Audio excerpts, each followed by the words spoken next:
Kesultanan Berau. Berau, sebuah kota di pesisir timur Kalimantan.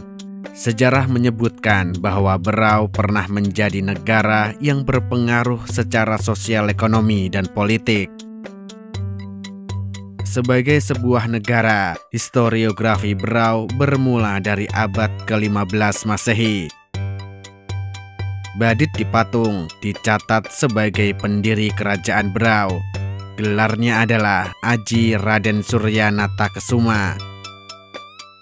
Raja pertama Berau ini memiliki permaisuri yang bernama Badit Kurindan. Gelarnya adalah Aji Permaisuri.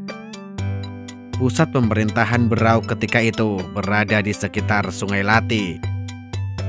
Awal pembentukan Berau sebagai kerajaan dimulai dengan penggabungan beberapa wilayah adat. Dalam tradisi di Kalimantan, wilayah adat ini dikenal dengan nama Banua.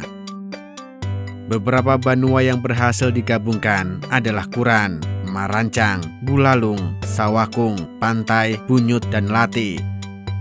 Setelah penggabungan, Badit Dipatung, pemuka Banua Lati, disepakati sebagai pemimpin.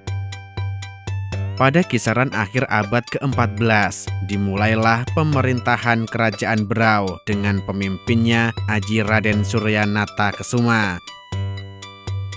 Pusat pemerintahan berada di Banua Lati yang sekarang masuk ke dalam Kecamatan Gunung Tabur, Kabupaten Berau, Kalimantan Timur. Masa-masa awal berdirinya Berau, perekonomian berkembang dengan sangat baik.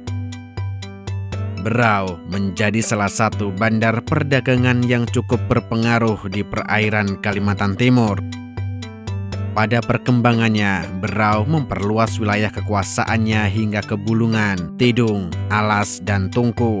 Sebagian wilayah Kalimantan bagian utara yang sekarang masuk Malaysia pernah menjadi kekuasaan Berau. Aji Raden Suryanata Kesuma dikenal sangat cakap dalam menjalankan pemerintahan.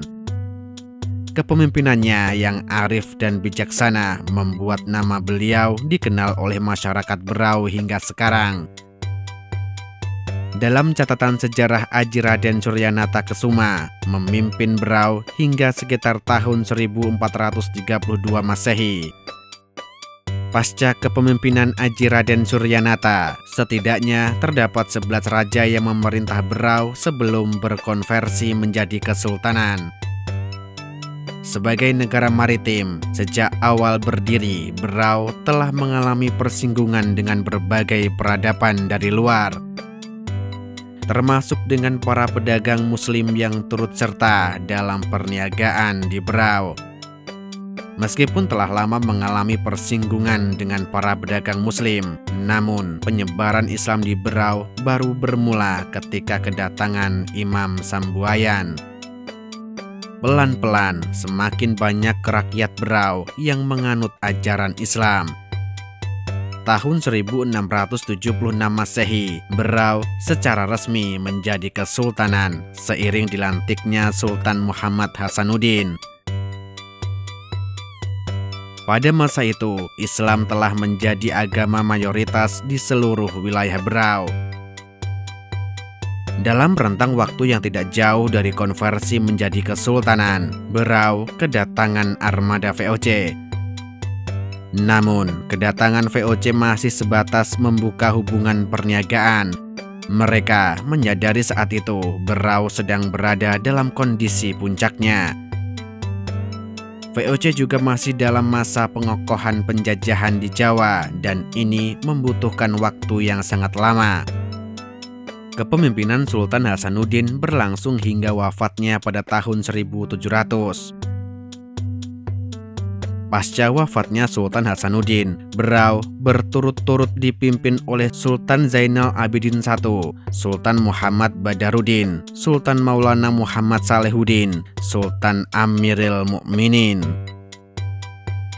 Pemimpin terakhir Berau adalah Sultan Zainal Abidin II yang bertahta dari tahun 1800 hingga 1810. Setelah Sultan Zainal Abidin tutup usia, Berau mulai dilanda kekisruhan internal. Saat itu, pemerintah kolonial Belanda telah mengambil alih kekuasaan dari VOC yang dinyatakan bangkrut. Menggunakan politik divide et impera, Belanda berhasil membelah Berau menjadi dua, yaitu Sambaliun dan Gunung Tabur.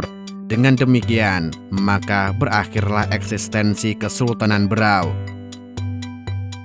Hingga ratusan tahun berikutnya, bekas wilayah Kesultanan Berau berada dalam otoritas pemerintah kolonial Hindia Belanda. Kekuasaan Belanda berakhir dengan masuknya Jepang dan berlanjut ke masa kemerdekaan tahun 1945.